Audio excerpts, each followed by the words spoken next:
Sementara itu, kasus COVID-19 di Kabupaten Karangasem mulai melandai. Hal tersebut bisa dilihat dari jumlah kasus yang terjadi setiap harinya tidak terlalu banyak.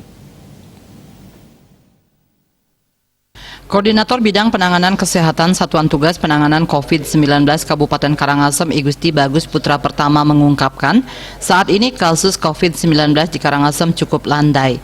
Bahkan pada hari ini tidak ada kasus warga yang terkonfirmasi positif. Kendati kasus melandai, akan tetapi pihaknya mengatakan masyarakat tak boleh lengah dan tetap secara disiplin menerapkan protokol kesehatan guna mengantisipasi penyebaran virus ini.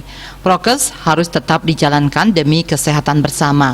Disinggung zona COVID-19, Pertama menegaskan kalau saat ini tidak ada desa kelurahan yang masuk zona merah maupun oranye. Yang ada saat ini desa atau kelurahan masih zona kuning dan hijau.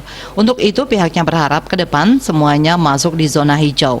Untuk desa kelurahan yang masuk zona kuning yakni Desa Jengutan, Sibetan, Ababi, Abang, Bungai Kangin, Dude, Kertabuana, Kertamandala, Lokasari, Nongan, Pertime, Seraya, Tulamben, dan Kelurahan Karangasem. Sedangkan desa lainnya ditetapkan dalam zona hijau.